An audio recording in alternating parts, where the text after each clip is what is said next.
Assalamu alaikum wa rahmatullahi wa barakatuh.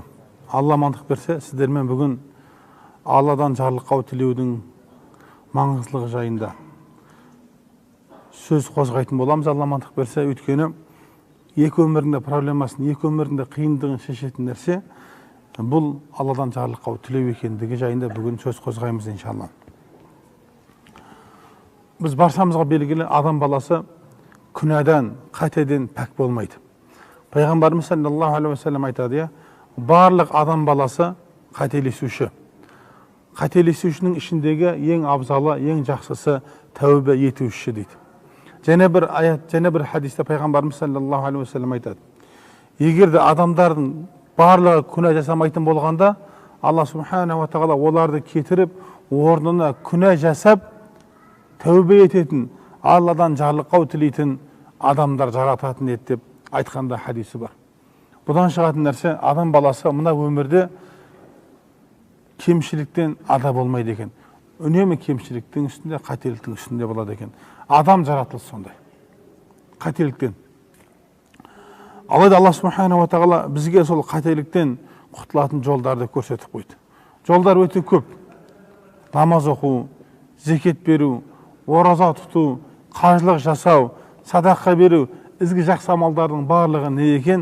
Жақсы амалдардың барлығы біздің күнәміздің кешірілуіне себеп болатын нәрселер. Пайғамбарымыз саллаллаху алейхи ва саллям хадисінде де келеді, "Уатби'а саййи'атал хасана тамхуха". Жамандық күнә істейтін болсаң, артынан міндетті түрде жақсы амал жаса. Жақсы амал дегенде ғұламалар намаз, зекет, ораза, садақа деген секілді амалдарды айтады. Ол не? Жаңағы күнәнің жойылуына, жаңағы күнәні өшіреді дейді. Сол үшін ағайындар, Алла субхана ва тағала бізді жаратты, бірақ бізде кемшілік бар. Біз қателікке барып қоямыз. Сол үшін Алла субхана ва тағала бізге сол кешірім күнәдан тазаратын бірнеше жолды көрсетіп қойды. Сол жолдың бірі ағайындар, бұл Алла субхана ва тағаладан жарлыққа тілеу. Кешірім сұрау. Бұл Алладан кешірім сұрау біз үшін өте маңызды нәрсе. Али ибн Аби Талиб айтады, өзінде құтылуы болып тұрып, құрдымға ұшыраған адамға таң қалам дейді. Құтылуы мүмкіндігі болып тұрып, сонда ол не деп сұраған уақытта истиғфар деп айтады. Егер адам баласы истиғфарды, Алладан жарлыққа тілеуді өзіне әдетке айландыратын болса, ол ешқандай қиындыққа түспейді екен.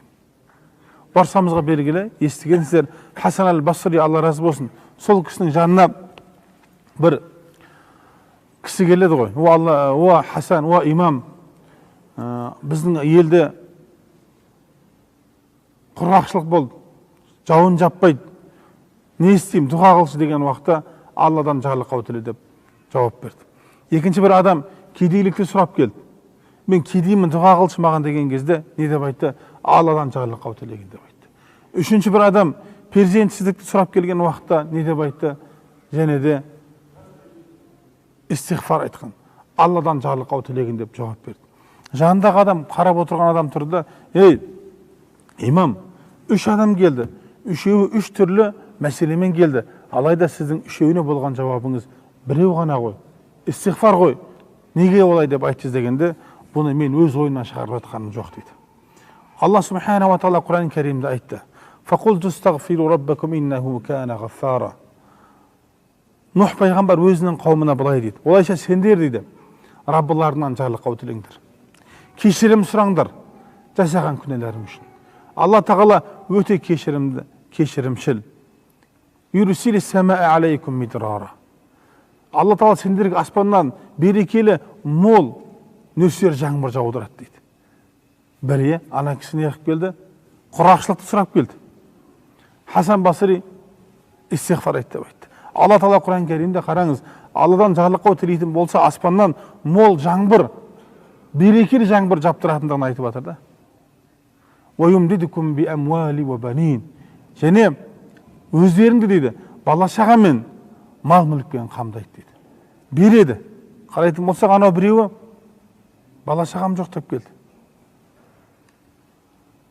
Құранда аятта дәлел тұр. Истиғфар айтатын болсаң, Алла субхана ва тағала бала шаға береді, мал мүлік беретіндігін айтып қойды. وَيَجْعَلْ لَكُمْ جَنَّاتِ وَيَجْعَلْ لَكُمْ أَنْهَارًا. Және сендерге бақшалар жасап өзендер ағызады дейді. Осы аятқа қарайтын болсақ, ағайындар, біздің осы өмірдегі барлық қиындығымызды шешетін нәрсе осы Алладан жарлықау екен. Біз шынымен үнемі тілімізді истиғфарға әдеттендіретін болсақ, Алла субханала ва тағала біздің екі өмірлік қиындығымызды жеңілдетіп қояды. Кей кезде азаматтарды көреміз, шындығында құрғақшылық болып жатады. Истиғфар көп айту керек. Кейбір азаматтар көреміз, жұмысы жүрмейді, жағдайы төмен, кедей, былай қарағанда. Құдай ешкім басына салмасын. Бірақ сонда жағдайы бар адамдар бар, ағайындар, жоқ емес. Оларға не? Осы көп истиғфар айту керек. Истиғфар қанша көп айтса, оған сонша жақсы, ағайындар. Хасан аль-Басри, Алла разы болсын, ол кісі былай деп айтады. Үйлеріңде, жолдарыңда, жүрген жерлеріңде, дастарханның үстінде отырасың ба, осындай отырыстарда отырасыңдар ма, базарда ма, қай жерде болмасын дейді. Барлық орында Алладан жарлықау тілеуді әдетке айландырыңдар дейді. Астағфирулла, астағфирулла сөзін көп айтыңдар дейді. Өйткені сендер Алла тағаланың кешірімі қашан түсетінін білмейсіңдер дейді. Сол біз көп айтатын болсақ, проблемамыз бәрі шешіледі. Дүние жоқ па? Алла дүние береді. Кейбір азаматтар перзентінің жоқтығын айтады. Перзентім жоқ, үйленгеніме 3 жыл болды, 4 жыл болды, 10 жыл болды, бір перзентке зармын дейді. Көп жерге барады, тәуіптерге барады, түрлі емдерді қабылдайды. Соңында келіп мешітке келеді. Соңында келіп имамдардан келіп кеңес сұрайды. Міне біз, егер де біз үйленгеннен бастап, отбасы құрғаннан бастап, Алла тағаладан жарлықау тілейтін болсақ, Алла субхана ва тағала бізге берекесін беріп қояды. Бізге иманды, салихалы ұрпақтар беріп қояды. Сол үшін біз әрқашанда осы истиғфарға өзімізді не қылуымыз керек? Әдетке айландыруымыз керек. Бала шағаларымызға да үйретуіміз керек. Лұқман Хаким өзінің баласына: "Ей балам, Алла тағала мені кешір" деген сөзді көп айтқан дейді. Оған сен әдеттенгін. Шынында Алла субхана ва тағаланың бір белгілі бір уақыт сағаттары бар дейді. Ол уақытта Алладан кім не сұрайтын болса, Алла оны міндетті түрде қабылдайтын, қайтармайтын уақыты бар дейді. Оңай нәрсе ғой, қиын нәрсе емес. Абу Хурайра, Алла разы болсын, айтады: "Мен пайғамбарымыздан көп астағфирулла айтатын жанды көрген емеспін" дейді. Пайғамбарымыз саллаллаху алейхи ва саллям бұл сөзді өте көп айтатын болған. Абу Хурайра айтады: "Мен бір күнде 12 мың рет астағфирулла айтамын" дейді. Пайғамбарымыз саллаллаху алейхи ва саллям: "Мен 100 рет одан да көп айтамын" дейді. Бір риуаятта 70 одан көп деп айтады. Қарап тұрмыз, ол үнемі де тіл күндіз түні бұны айта берген жақсырақ. Өйткені бұл бізге тек қана жақсылық алып келеді, жамандықтан бізді құтқарады.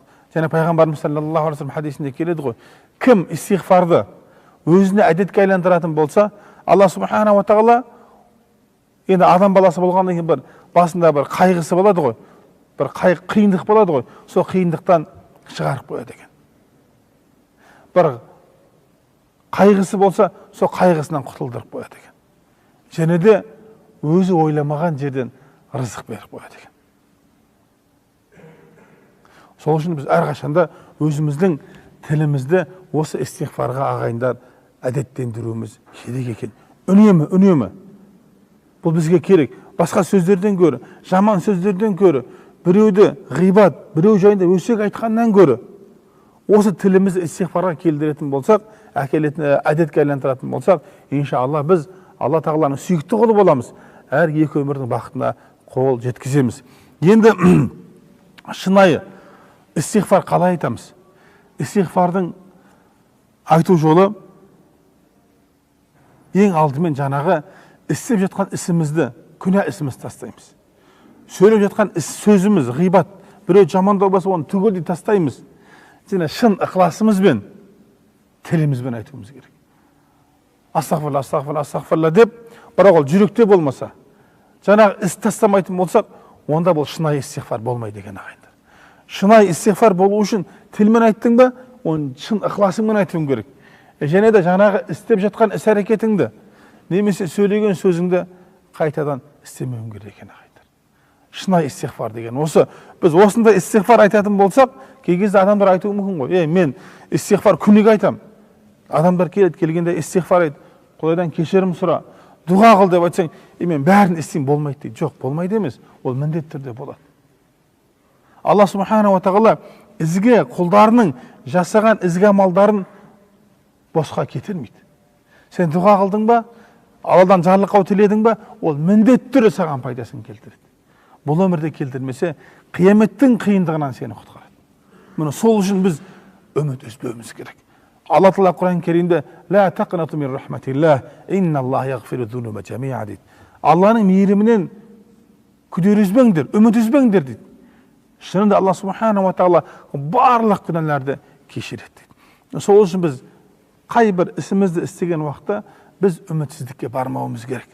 Үмітсіздік бұл шайтаннан. Сол үшін біз Алла Тағалаға, мысалы үшін сынақ қой, бұл өмір сынақ.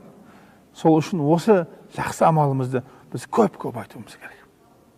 Өйткені Алла Субхана ва Тағала Құран Кәрімде айтып жатыр да: «Вастағфируллах, инналлаха ғафурур рахим» дейді. Алладан жарлыққа тілеңдер. Шынында Алла Тағала мейірімді, әрі күнәларды кешіруші дейді. Күнәларды кешіруші. Қарайықшы. Және бір аятта келеді: وَمَنْ يَعْمَلْ سُوءًا أَوْ يَظْلِمْ نَفْسَهُ ثُمَّ يَسْتَغْفِرِ اللَّهَ يَجِدِ اللَّهَ غَفُورًا رَحِيمًا дейді. Қандай Алла Тағала ұлы, иә? Егер бір адам бір күнә істеп қойса, бір жамандық істеп қоятын болса, немесе өзіне бір зұлымдық жасайтын болса, өзіне бір қиянат жасайтын болса, кейін барып Алла Тағаладан жарлыққа тілейтін болса, Алла Тағаланы кешірімді, мейірімді халде табады дейді. Алла оның күнәсін кешіреді. Алла Тағала бізге айтып жатқан сөзі ғой: «Ей құлдарым, дұға қылыңдар, жарлыққа тілеңдер, міндетті түрде кешірем» деген сөзді. Егер бізге үлкен бір адам келіп, бауырым, мысалы айтатын болса да, Астанада қалақарың шашыр, өзім жауап берем десе де, мүмкіндігі бар адамдар, сен ешкімнен қорықпайсың ғой. Сол секілді Алла Субхана ва Тағала өзі айтып жатыр да: егер пендем қателік жасап, кейін тәубе қылатын болса, жарлыққа тілейтін болса, мен оның күнәсін кешіремін, мен мейірімдімін, мен күнәларды кешірушімін деп айтып жатыр. Сол үшін бізге керек нәрсені Алла Тағала бізге айтып жатыр да: дұға қыл, кешірім сұра, кешірем деп жатыр. Сол үшін бізге қойылған нәрсені, сол Алла Тағала бізге әмір еткен нәрсені орындау екен. Бірде Ибрахим ибн Хатиб деген кісі өзінің әкесінен жеткен руаятта былай дейді: бірде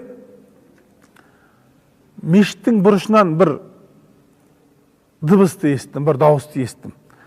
Тыңдап қарасам, о Алла Тағалам, сен әмір еттің, мен итағат еттім, әміріңді қабылдадым, әміріңе бойсұндым.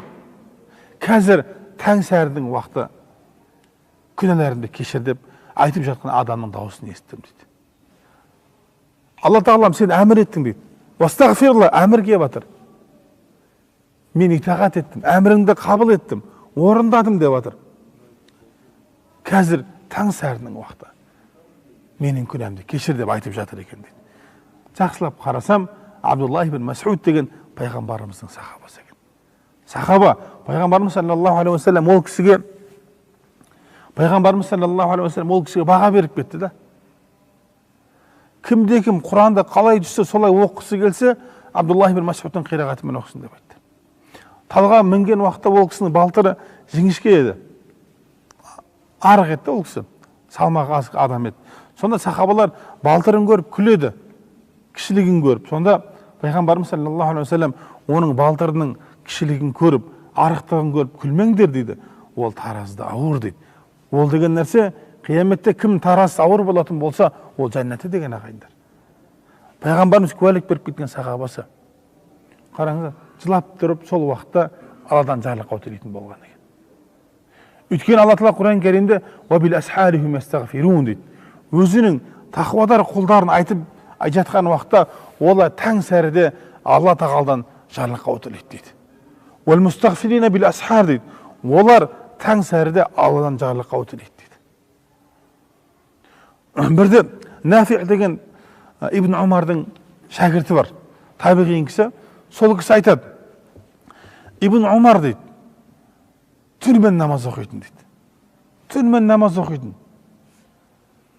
Түннің бір уақытында «Ей, Нафи» деп айтатын. Таң сәрі кірді ма деп сұрайтын дейді. Жоқ, мен кірген жоқ деп айтатынмын. Ол намазын қайттан жалғастырады. Кейін мен оған таң намазының кіргенін айтатын болсам, ол міндетті түрде намазын аяқтап, отырып истигфар жасап таң намазы келгенге дейін Алладан дұға қылатын дейді.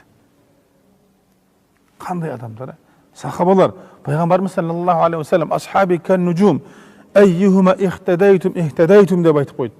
Менің сахабаларым аспандағы шоқ жұлдыздар секілді. Қайсы бірін ұстасаңыздар да адаспайсыздар деп айтып қойды. Қайсы бір сахабадан жолын ұстанатын болсақ, біз адаспаймыз. Өйткені пайғамбарымыз саллаллаху алейхи ва саллям баға беріп кетті. Аспандағы шоқ жұлдыздар сияқты әхлі сүннат сенімінде сахабалардың барлығы әділ. Қайсы бірін жолын ұстасақ та, иншалла біз адаспаймыз. Сол күнәсі кешірілген сахабалардың өзі де түнде, таңертең, таң сәріде тұрып, Алладан жарлықау тілейтін еді. Сол үшін ағайындар, жарлықау тілеу, әлбетте, бұл адамға оңай сияқты ғой. Не ол астағфирулла айта салам деп айтуыңыз мүмкін ғой.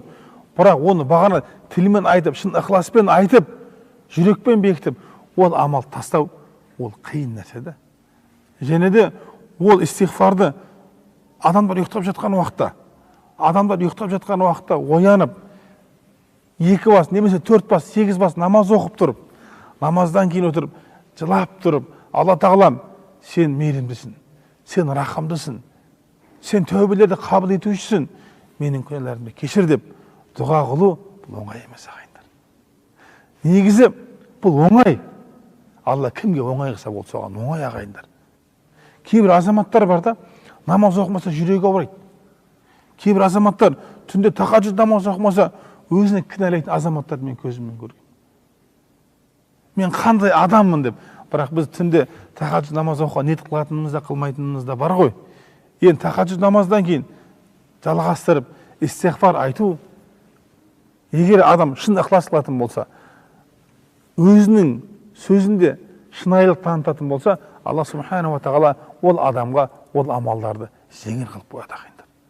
Сол үшін біз үнемі тілімізді истигфарда ұстағанымыз жөн ағайындар.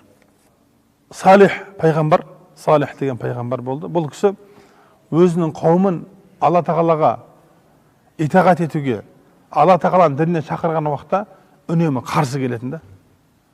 Аллахтың азабын жібер деп сұрайтын да. Құдай сақтасын, бізде де бар ғой, Алланың азабын көреміз ғой, келсін деп айтатын азаматтар табылуы мүмкін. Салих қауымы, Алла сақтасын, айтатын еді.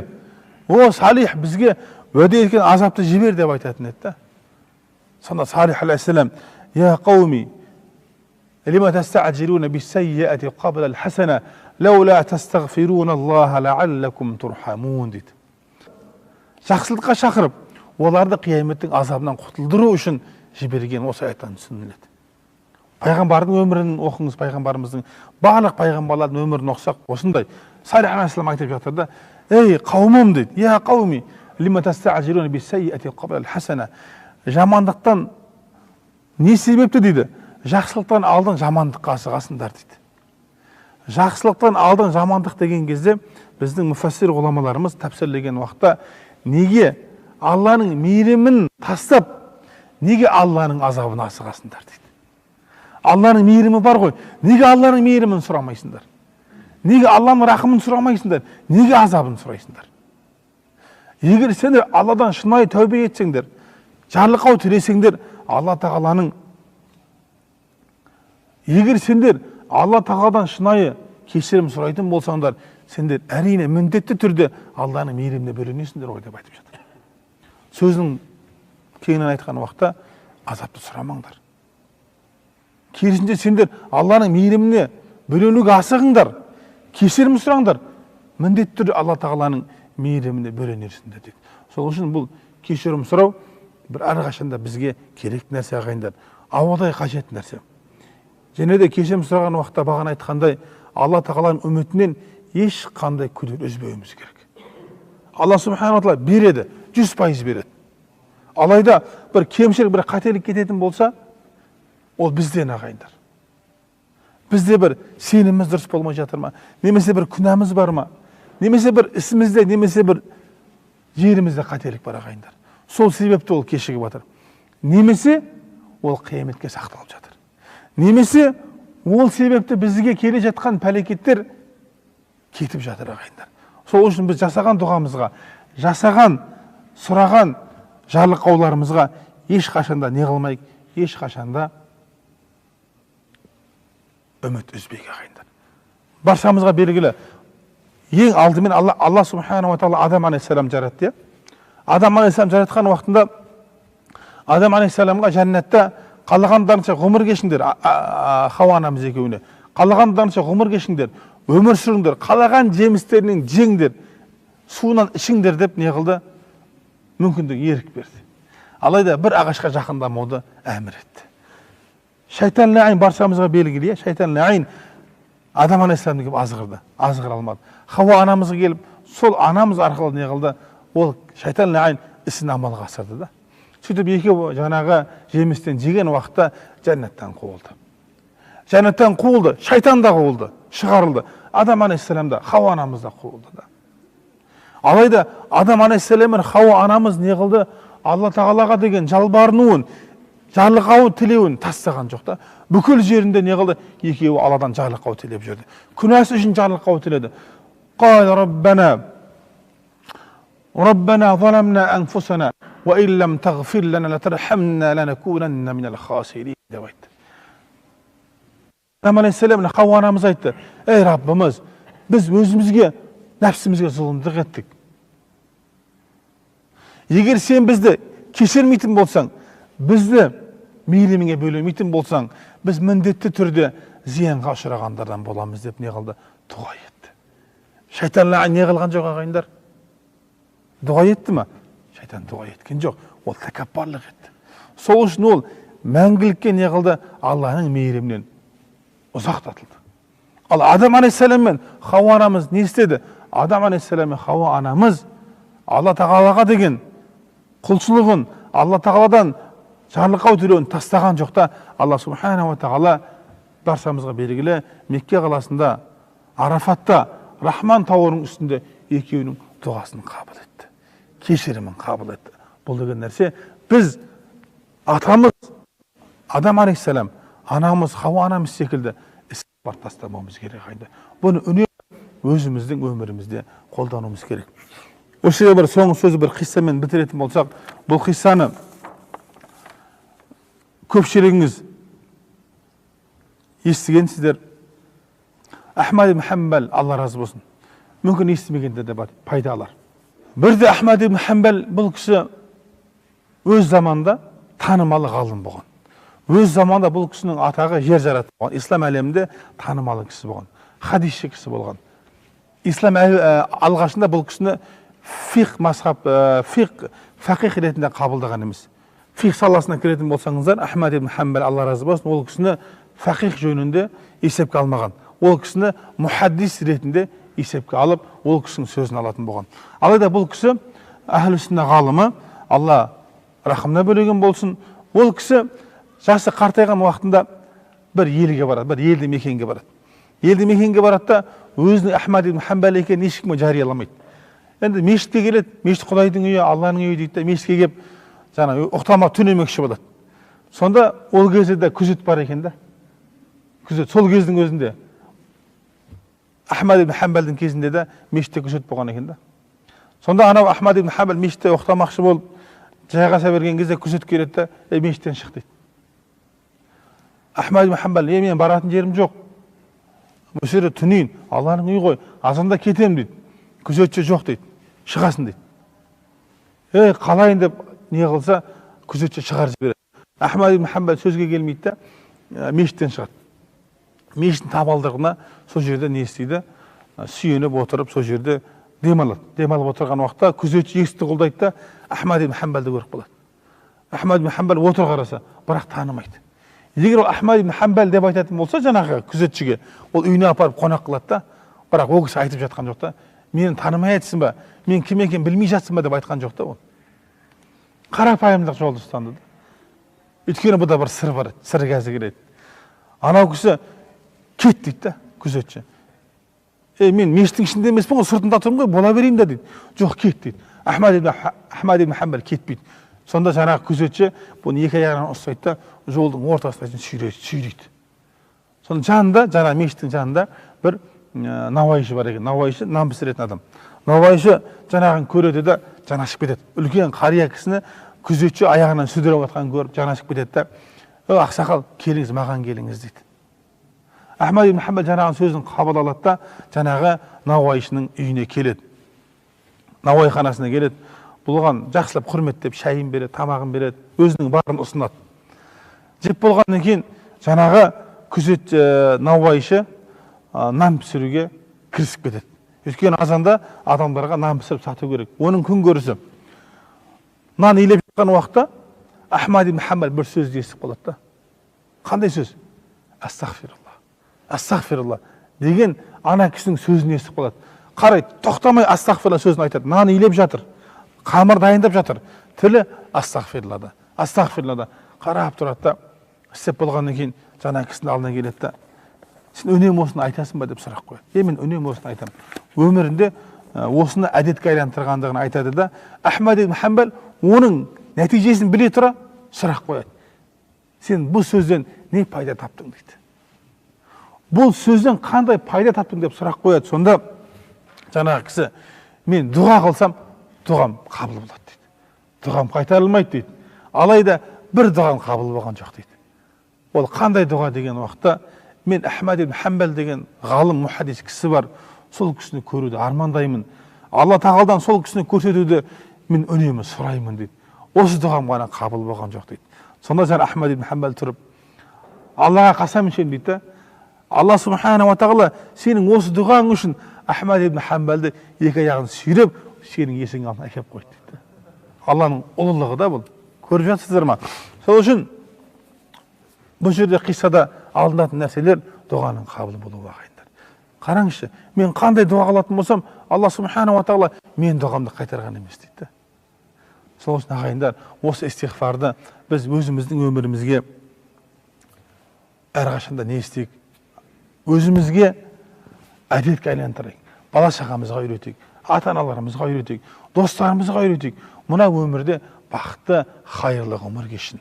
Мына өмірде сізге сыйлық сыйлады ма, сізге жеңілдік әкелді ма, міндетті түрде қияметте бұл бізге жеңілдік алып келеді ағайындар. Сол үшін истиғфарды көбірек айтайық. Алла субхана ва тағала баршамызға естіген білген нәрсемізге амал ететін өзінің ізгі, салихалы құлдарынан етсін. Амин. Әлхамдулиллахи раббил аламин. Алла тағалам осы сабақтарымызды, осы айтылған уағыздарымызды Алла тағалам пайдалы еткен. Алла тағалам әрқашанда өзіңе жарлыққа тілейтін, өзіңнен кешірім сұрайтын, өзіңе тәубе ететін ізге, салихалы құлдарынан еткен. Алла тағалам баршамызға екі өмірдің жақсылығын бер, өзіңнен басқаға мұқтаж етпе. Әлхамдулиллахи раббил аламин. Бирахматика я архамар рахимин. Аллаху акбар.